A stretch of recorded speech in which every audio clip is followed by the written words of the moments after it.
चलो तो केमिस्ट्री शुरू करते हैं। और ये पहला क्वेश्चन है। ज्यादा स्टेटमेंट ने छोड़ दिया। प्रॉपर्टी है पैरामैग्नेटिक वेक्टर। वैसे ये तो पता होती है सबको कि नंबर तो एम एन का सबसे ज्यादा होता है डेंसिटी वगैरह। ये डी ब्लॉक में दिया हुआ है एनसीईआरटी में। होता है, मुझे भी पता है। अच्छा, ये तो मुझे याद रहता है। किसके सेम हाइड्रोजन और शेप है, तो सबको पता होता है कि XeF2 कैसा होता है, CO2 कैसा होता है। मुझे लग रहा है यही होता है। XeF2 शायद लीनियर होता है क्या? XeF2 CO2 देखते हैं एक बार, कैसे ड्रॉ करते हो। XeF2 और CO2 तो पक्का लीनियर है। हाइब्रिडेशन की अगर बात करें तो क्या होता है, C double bond O, C double bond O। तो ये होगा तुम्हारा sp हाइब्रिडाइजेशन होगा और लीनियर होगा। सेम हाइब्रिडेशन एंड शेप दोनों बोल रहा है ना। Different hybridisation and same shape, अच्छा अच्छा। Different hybridisation okay and same shape okay. इसका निकालें अगर तो क्या होगा, इसमें कैसे निकालते हैं? टोटल जेड इफेक्टिव काउंट करते हैं ना। सॉरी, टोटल वैलेंस इलेक्ट्रॉन तो कितना होगा? 8 + 7 × 2 मतलब आ जाएगा 40। 22, तो 22 को डिवाइड करते हैं 8 से, तो क्या आएगा? 16। 2 + 6 को कर दिया 2 से, तो ये आ गया 3। तो 2 होंगे बॉन्ड पेयर्स, 3 होंगे लोन पेयर्स। तो ऐसा कौन सा फिगर बनता है इसमें? ये बनता है ना। तो 3 लोन पेयर्स होंगे तो यहाँ पे अकोमोडेट करेंगे। तो शेप कौन सा आएगा? लीनियर शेप आएगा। दिख रहा है, और तो इसमें भी लीनियर है लेकिन हाइब्रिडेशन डिफरेंट है, क्योंकि 5 है तो 5 है तो क्या होगा? sp3। 4 होगा ना, sp3d होगा, इस तरीके से होगा। तो पहला मतलब ऑप्शन 3 तो आ रहा है। ऑप्शन 3 तो आ रहा है। एक मिनट रुको, ऑप्शन 3। तो ऑप्शन 3 तो आ रहा है पक्का। अब सेकंड की अगर बात करें तो SO2 और NH2 माइनस, SO2 और NH2 माइनस। तो वैसे भी खत्म है मतलब। ऐसा नहीं, none of them their carriers related, तो you have to solve as. SO2 ऐसा होता है। SO2 ऐसा होता है मतलब। इसका जो शेप होता है वो बेंट होता है। और NH2 माइनस की बात करें तो क्या होगा उसमें? NH नाइट्रोजन है, हाइड्रोजन है, हाइड्रोजन है। और इस पे दो ले एक्चुअली तो एक इलेक्ट्रॉन डोनेट होता है। ये ऐसा सा होगा कुछ। ये भी बेंट शेप्ड ही होता है। हाइब्रिडेशन की बात करें तो कितना होगा? SO2 में कितना होता है? SO2 बेंट होता है। NH2 माइनस इसीलिए एक S+ लीव कर गया है तो उसके पास एक इलेक्ट्रॉन एक्स्ट्रा पड़ा हुआ है। लेकिन नॉट इलेक्ट्रॉन अफेक्ट नहीं करता हाइब्रिडाइज को, तो ये भी वही है, तो दोनों का शेप सेम होगा एक्चुअली। मुझे लगा हल्का डिफरेंट हो सकता है थोड़ा सा, क्योंकि इसमें रिलेटिवली एक्चुअली में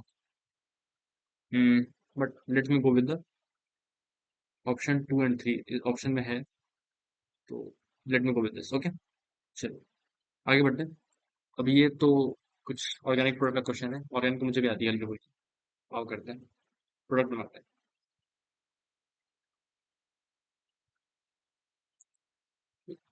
ये तो मुझे पता है, ये इसको इसको बेस रिएजेंट कहते हैं, पता है तुम्हें? इसको बेस रिएजेंट कहते हैं। तो ये ऐसे करता है, ये सिन एडिशन करता है बेसिकली। सिन एडिशन मतलब कि ये ऐसे ओएच होगा और ये ऐसे ओएच होगा। और जो HiO4 होता है ना, ये कॉन्जुगेटिव वाले को ब्रेक कर देता है और यहाँ पे O डबल बॉन्ड लग जाएगा। ऐसे हो जाएगा, पता है तुम्हें? CH3, ये हो जाएगा यहाँ पे डबल बॉन्ड हो। यहाँ पे बनेगा CH3 डबल बॉन्ड हो। अब ये देखो, तुम्हारा फेवरेट रिएक्शन। इस रिएक्शन को कुछ तो बोलते हैं, क्या बोलते हैं इस रिएक्शन को? यहाँ से कार्बोनाइट बनाते हैं, इस पर अटैक करवा देते हैं ना। क्या बोलते हैं? अल्डोल बोलते हैं भाई, याद है भाई मुझे। ओ भाई, याद तो है मुझे। ये होता है, ऐसे डबल बॉन्ड बनाओ। फिर CH2 नेगेटिव, इस कार्बोनाइट ने ये वाला लिया रेड से, और इसने इस वाले कार्बन पे अटैक कर दिया। हम भी करते थे भाई अपने जे में, जैसे इस पर अटैक कर दिया। तो ये क्या हो जाएगा? ये ऐसा ऐसा ऐसा, CH2 ऐसे OH, CH3। ऑप्शन देख लेते हैं एक्चुअली ये क्या बन रहा है। 1 2 3 4 5 6, 6। तो 1 और 6 जॉइंट है, ऐसा बना दिया। तो 1 हो जाएगा। 1 इसको लिया है तो ये यहाँ पे आएगा डबल बॉन्ड O। यहाँ पे आएगा OH और यहाँ पे आएगा CH3। क्योंकि हीट करा हुआ है, तो हीट करा हुआ है तो क्या होगा? डबल बॉन्ड बन जाएगा। तो ऐसा सा कुछ बनने वाला है। चलो ठीक है, तो देख लेते हैं, ऑप्शन देख लेते हैं। ये तो नहीं है, ये तो नहीं है, ये भी नहीं है, ये भी नहीं है। ऑफ कोर्स यही ही है। भाई कहाँ रुक चला जाता है। ठीक है, ये मैं कर सकता हूँ एक्चुअली, बट छोड़ो अभी। बेसिक कैरेक्टर बताना है तो यहाँ पर तो बेसिकली इलेक्ट्रॉन विदड्रॉइंग ग्रुप है एक्चुअली। जितना ज़्यादा इलेक्ट्रॉन डोनेट कर पाएगा उतना बेटर होगा ना। बेसिकली इलेक्ट्रॉन डोनेट करना होता है, राइट? तो यहाँ पे देखो तो 5 की सबसे खराब होनी चाहिए।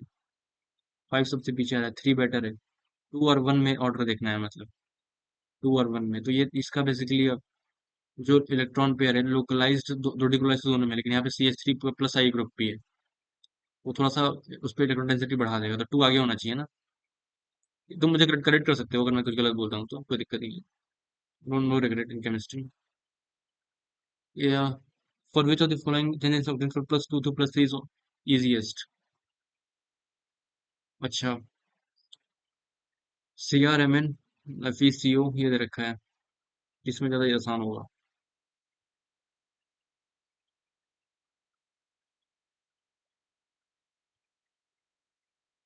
बेसिकली माइनस डेल्टा जी जो होता है वो माइनस NF E0 होता है, ठीक है।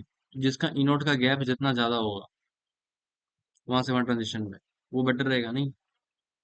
तो ऑफ कोर्स पॉजिटिव तो होना ही चाहिए ई नॉट सेल ओवरऑल, और सबसे ज्यादा होना चाहिए बेसिकली। तो मेरे हिसाब से ये होना चाहिए 1.57 वाला, क्या है, मैग्नीज मैंगनीज नहीं, मैंगनीज का सबसे आसान पड़ेगा, क्योंकि अच्छा एक सेकंड, नहीं नहीं नहीं, Fe है ना, Fe Fe तो सबसे ज्यादा पॉजिटिव है, तो क्योंकि ई नॉट सबसे ज्यादा पॉजिटिव इसका है, तो डेल्टा जी सबसे ज्यादा नेगेटिव इसका आएगा, तो सबसे ज्यादा स्पॉन्टेनियस यही रिएक्शन होने वाली है, ऐसा मेरे को लॉजिक लग बड़ी।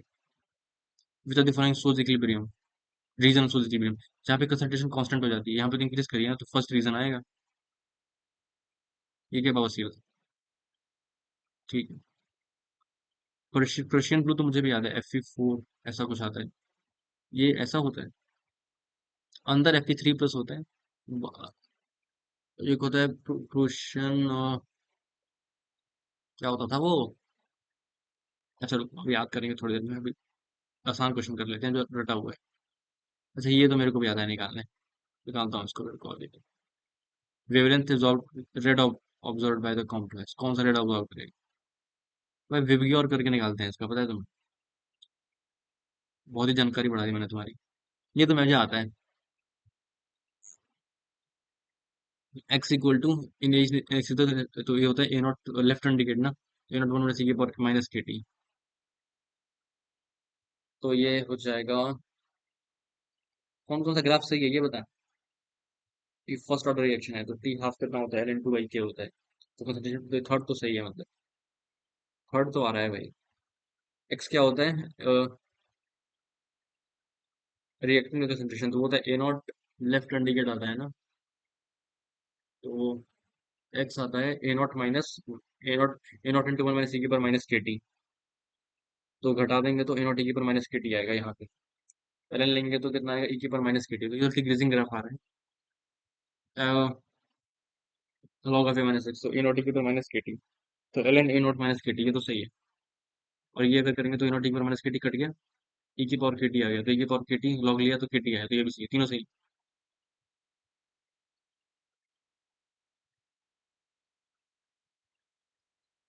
एल्डिहाइड कौन बनाएगा, तो एल्डिहाइड तो ये बनाता है, ये तो एल्डिहाइड की फेमस रिएक्शन है। सही बोल रहा हूँ ना मैं शायद, कुछ तो उसका नाम भी होता है ना, SnCl2H के लिए ही करता है। हाँ ठीक है, सही होगा। ओ भाई आयन की इक्विलिब्रियम, ये तो आता है मुझे, शुरू करते हैं।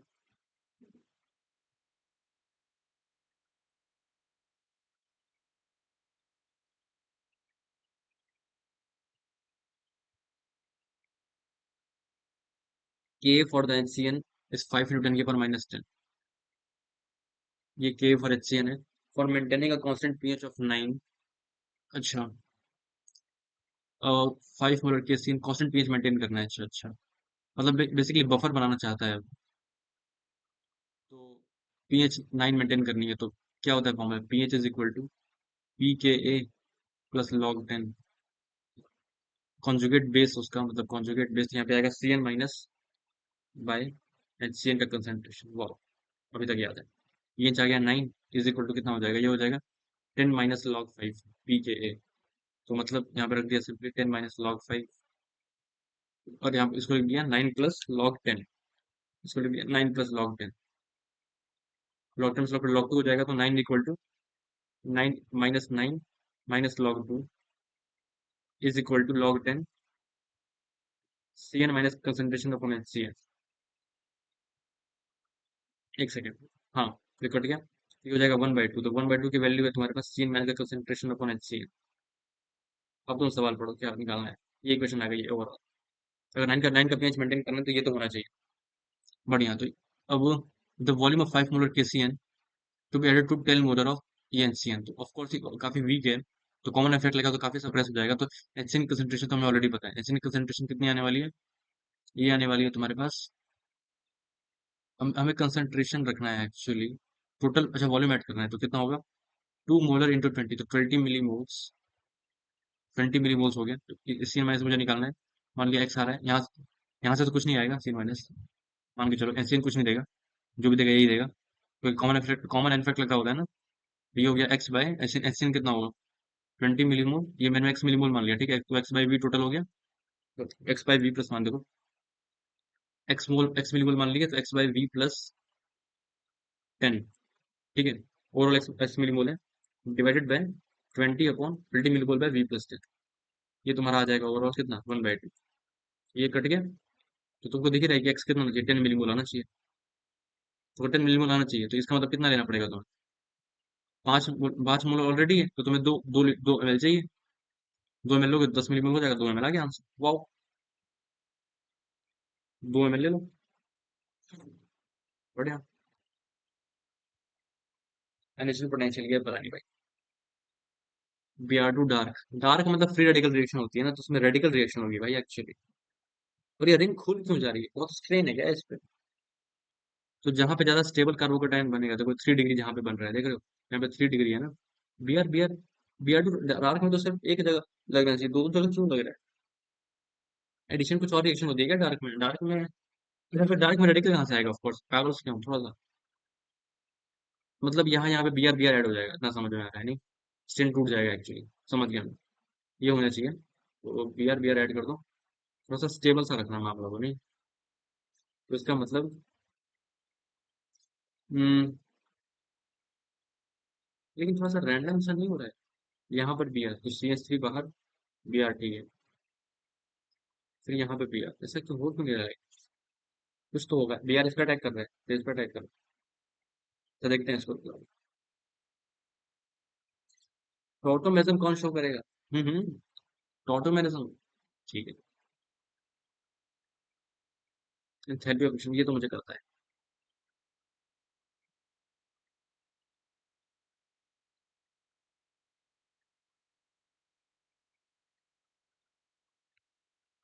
The enthalpy of formation of N2O and NO। और ये तो N2O की फॉर्मेशन की रिएक्शन, तो नाइट्रोजन उस फॉर्म में स्टेट होता है, N2 में फॉर्म होता है। अच्छा, तो N2 plus half O2 forms, 1 मोल बनाना होता है N2O।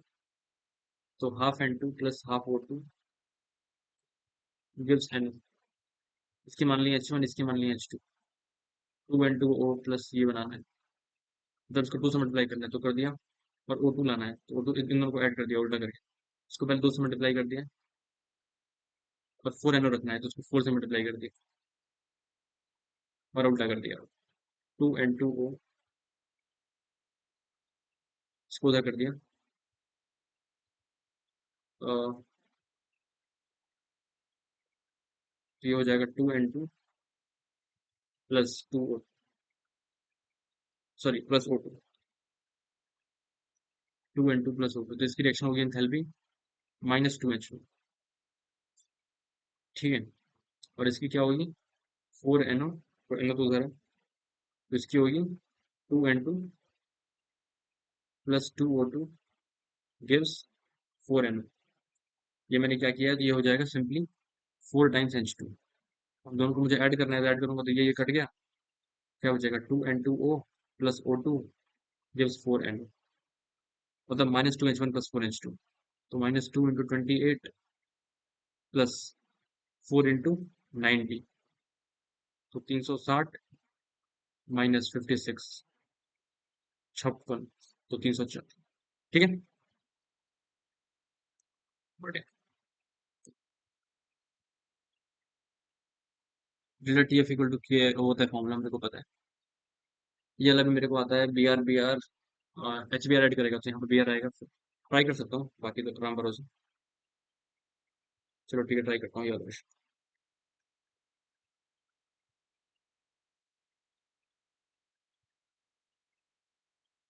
फिजिक्स करनी चाहिए पर मैं केमिस्ट्री क्यों करता हूँ? केमिस्ट्री आसान होती है इसलिए। मैंने तो मैथ्स भी करी थी। ओके।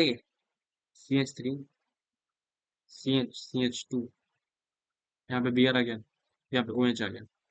तो हीट कर दिया तो क्या हो जाएगा? बेसिकली ये ऑक्सीडाइज करता है ना, CO वाला, ये ऑक्सीडाइजिंग एजेंट होता है। तो ये ऑक्सीडाइज करेगा, तो CH3 C double bond CH3 बनेगा। फिर यहाँ पे तुम्हारा ये कार्बन आयन फॉर्म करेगा, ये एसिड वाले, बेसिकली अल्डोल होगा यहाँ। तो CH3 C double bond O, CH2 minus. How many carbon are there in final product? तो यहाँ पे होगा O माइनस CH3, ये आ जाएगा CH3 C double bond O, carbon hydrogen bond pairs, CH2 heat करा गया है मतलब, OH, CH3, CH3। यहाँ से तुम एक एलिमिनेट कर दो, को एलिमिनेट कर दो, यहाँ पे डबल बॉन्ड बना दो, ये बन जाएगा। तो कितने कार्बन के बॉन्ड आ रहे हैं? यहाँ पे 3, यहाँ पे 1, यहाँ पे 3, यहाँ पे 3, तो 3 3 6 6 4 10, 10 आ रहे हैं ना? सही है शायद मेरे। चलो देख लेते हैं।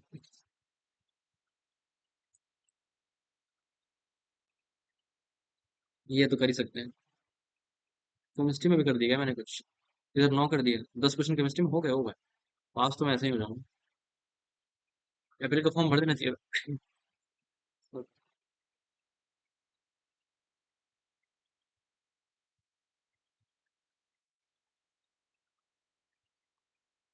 V1 ml of NaOH of molarity, V1 ml इसका लिखा है मोलैरिटी x है, V2 ml ऑफ ये दे रखा है और मिक्स टुगेदर। अच्छा, इस completely neutralized by the 100 ml, मतलब सिंपल न्यूट्रिशन रिएक्शन का क्वेश्चन है, कोई इसमें रॉकेट साइंस नहीं है। ठीक है, तो V1 ml NaOH of molarity x and V2 ml of BOH twice of molarity y। तो ओवरऑल कितने मिलीमोल्स आ जाएंगे तुम्हारे पास? x into V1 plus y into V2, ये टोटल मिलीमोल होंगे OH माइनस ये टू, यहाँ पे 2 लगा लो, क्योंकि इसका एन फैक्टर 2 होगा ना। ये OH में टोटल कंसेंट्रेशन है, इसको न्यूट्रलाइज करा गया है इससे। अच्छा, तो V1/V2 1/4 है, तो 4V1 किसके इक्वल है? V2 के। तो V2 4V1 है, तो ये हो जाएगा XV1 plus 2y into V2 कितना है? 4V1, तो ये हो जाएगा x into V1 plus 8y V1, यहाँ से V1 into x plus 8y। तुम्हारा ओवरऑल OH माइनस आ रहा है सोल्यूशन में। ठीक है, बढ़िया। अब देन द, और x बाई वाई 4 के इक्वल है, तो मतलब x की वैल्यू 4y के इक्वल, ये भी समझ में आ रहा है। दो इक्वेशन और आ गई, तो क्या आ गया? V1 इंटू एक्स की वैल्यू है 4y, तो 4y प्लस 12y, तो ये हो जाएगा 12y equal to OH minus. ये इक्वेशन और आ गई। अब इसको न्यूट्रलाइज करा गया है 0.1, ये हो जाएगा ml में, तो V1 into 12y is equal to 10, तो यहाँ से ये एक इक्वेशन और आ गई। अब the fraction of acid neutralise by this, इसने कितना न्यूट्रलाइज किया होगा? अच्छा अच्छा, इस वाले चैंप ने कितना न्यूट्रलाइज किया होगा? तो तुम सिंपली ऐसे देख सकते हो, XV1 प्लस 2y V2, ये जो पूरे हैं, ये पूरे जो मेरे मुंह से, ये 10 के कॉन्ट्रीब्यूशन है इनका। ठीक है, और अगर मैं ये निकालूं XV1/2V2, ये कॉन्ट्रीब्यूशन दोनों का इंडिविजुअल आ रहा है। लेट्स ये जो x/y है ये तो 4 है, तो ये 4, और V1/V2 कितना है? V1/V2 1/4 है, तो अगर मैंने दोनों को मल्टीप्लाई कर दिया, तो 4 इंटू 1/4 इंटू 1/2 आएगा, मतलब 1/2 कॉन्ट्रीब्यूशन। मतलब इसका कॉन्ट्रीब्यूशन अगर अल्फा है, इसका कॉन्ट्रीब्यूशन 2 अल्फा है नटशेल। समझ रहे हो? क्योंकि XV1 और YV2 तो बराबर है, ये और ये वैल्यू जो है ये तो बराबर है। इसका मतलब इसका कॉन्ट्रीब्यूशन अगर x है तो इसका 2x है, तो उसका कॉन्ट्रीब्यूशन कितना होगा? अगर 3 66.66% होगा। समझ रहे हो? तो इन्होंने बोला है 60 नियरेस्ट इंटीजर, तो मतलब 200/3 इंटू 3, ये 200% के आसपास आएगा। एक सेकंड, ये क्या बवासीर है? अच्छा, वो तो मल्टीप्लाई करना था ना, ठीक। तो इसका आंसर कितना आना चाहिए? 200% आना चाहिए। टोटल 300% हो गया, तो 200% उसका कॉन्ट्रीब्यूशन, तो इसका आंसर कितना आना चाहिए? 200। अब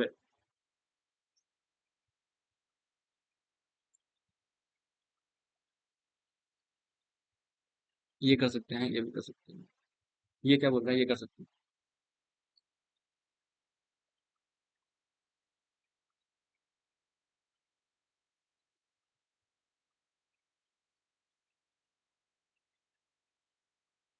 ये देखो, मुझे एक ही चीज पता है कि जो सॉलिड सॉल्वेंट होता है ना वो फ्रीज आउट हो जाता है, ठीक है। ज्यादा चीजें मैं याद रखता ही नहीं हूँ। मुझे अपनी उसका नाम नहीं याद तो उसका नाम क्या याद होगा। डेल्टा टी एफ कितना हो जाएगा, ये हो जाएगा 6 के एफ, कितना दे रखे हैं 1.86 एम। एम आ जाएगा 6/1.86। ये आगे मोलरिटी, मोलरिटी क्या होती है, number of moles of solute, N of solute upon mass of solvent in kg. Mass of solvent in kg, number of moles solute कितने दे रखे हैं 4 के। Ethylene calculate should be added. Ethylene glycol is uses anti, मुझे पता है। Mass of ethylene glycol should be added to 4 kg of water. मतलब 4 kg का वाटर है ऑलरेडी, तो ये मुझे कैलकुलेट करना होगा कितना फ्रीज आउट होगा, मुझे कैलकुलेट करना है। कितना, अच्छा ये मुझे ये कैलकुलेट करना है। अबे मुझे कैलकुलेट क्या करना है। Ethylene glycol is used as antifreeze in cold climate. Mass of ethylene glycol should be added to 4 kg of water to prevent it from freezing. Molar mass of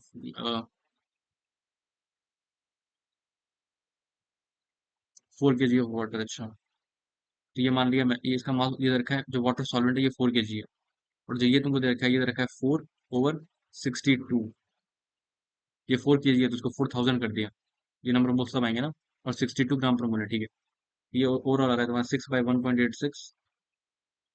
अच्छा एक second, should be added ना 4 kg, ये तो हो गया 4 kg। ये मुझे निकालना है मास ऑफ एक्स ग्राम, और मुझे ग्राम्स में निकालना है, ठीक है। तो ये आ जाएगा x/62 × 4, क्योंकि ये जो है ओवरऑल ये नंबर ऑफ मोलर सॉल्यूट, तो mass of number of given mass over molar mass, ठीक है। ठीक है, तो ये ठीक है, पॉइंट 0.03 टाइम कैंसिल हो जाएगा पहली बात।